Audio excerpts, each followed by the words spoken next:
Assalamualaikum warahmatullahi wabarakatuh. Selamat berjumpa lagi teman-teman semua.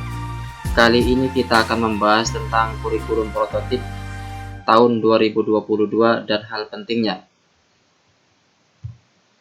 Jadi kurikulum prototip atau kurikulum tahun 2022 ini adalah sifatnya opsional. Kurikulum prototip adalah kurikulum yang diterapkan mulai tahun 2022 bagi sekolah yang mau dan siap untuk menerapkannya.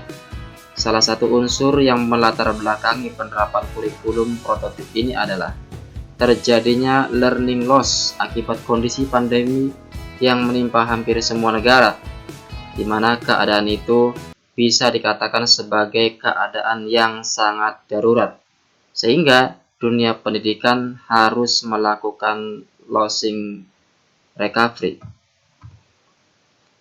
Hal ini sesuai dengan paparan Menteri Nadiem Makarim tentang kurikulum 2022 yang menyampaikan bahwa kita akan melakukan losing recovery daripada adanya learning loss yang sangat gawat darurat ini.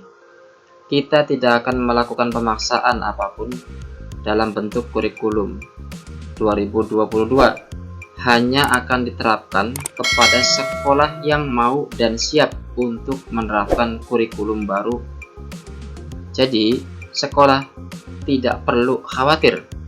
Kami menyerahkan seluruh keputusannya kepada sekolah untuk menerapkan kurikulum prototip sebagai opsi. Kurikulum prototip ini merupakan salah satu konsep Merdeka Belajar yang memberikan kemerdekaan belajar kepada guru untuk dapat mendesain pembelajaran hingga menerapkan tujuan pembelajarannya yang akan diuji coba selama tahun 2022 sampai dengan tahun 2024, untuk kemudian nanti akan dievaluasi sehingga nantinya akan muncul dan diambil kesimpulan untuk diterapkan sebagai kurikulum nasional pada tahun 2024. Kurikulum prototip sendiri akan diterapkan ke setiap jenjang, mulai dari jenjang PAUD, sekolah dasar hingga pendidikan menengah atas, yang akan mengutamakan 7 tema. Yang pertama adalah bangunlah jiwa dan raganya. Yang kedua, berekayasa dan berteknologi untuk membangun NKRI. Yang ketiga, Bhinneka Tunggal Ika. Yang keempat, gaya hidup berkelanjutan. Yang kelima, kearifan lokal. Keenam, kewirausahaan. Dan tema yang ketujuh adalah suara demokrasi. Lalu, apa sih perbedaan kurikulum 2013 dan prototip tahun 2020 ini? Ada beberapa hal yang membedakan kurikulum 2013 dan prototip ini. Pada struktur mata pelajaran di kurikulum, diantaranya yang pertama adalah untuk level TK. Jadi pendekatan pembelajaran yang awalnya berbasis tema pada kurikulum 2013 ini berubah menjadi fokus literasi atau buku yang digemari anak-anak pada kurikulum 2022. Kemudian yang kedua yaitu untuk level sekolah dasar.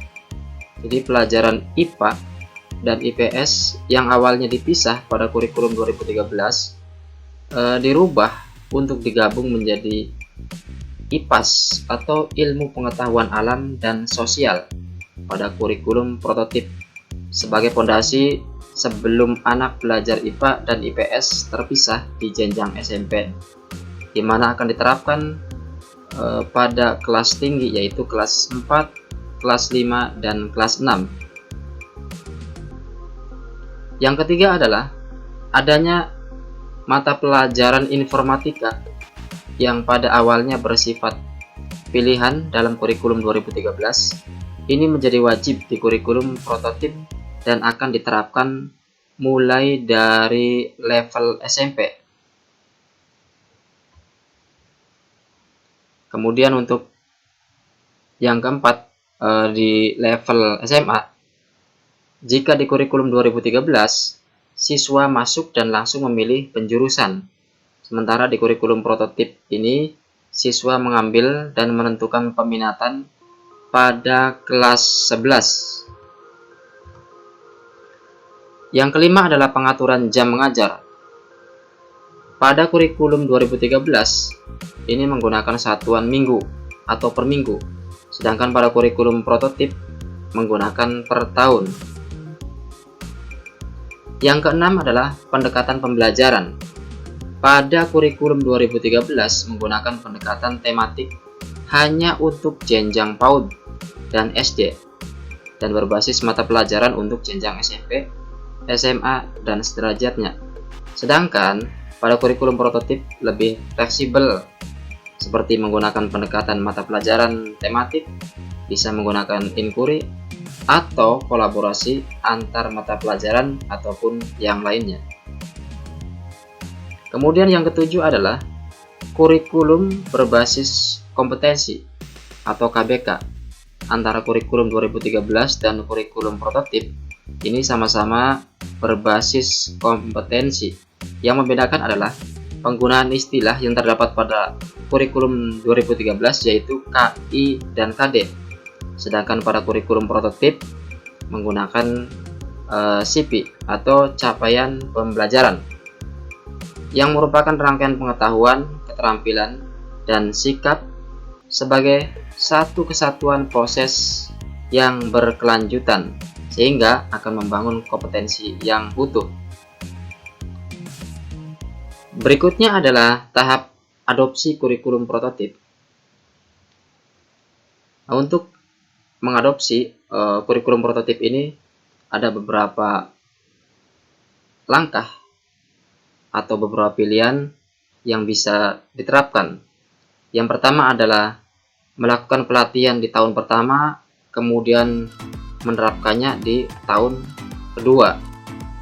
Kemudian yang kedua adalah pelatihan dan atau penerapan di tahun pertama dengan kompleksitas sederhana atau dasar. Kemudian tahap yang ketiga adalah pelatihan dan atau penerapan di tahun pertama dengan kompleksitas yang sedang. Ya, terima kasih. Sampai di sini teman-teman pembahasan kita tentang kurikulum prototip tahun 2022 ini dan hal pentingnya. Mudah-mudahan ada manfaatnya.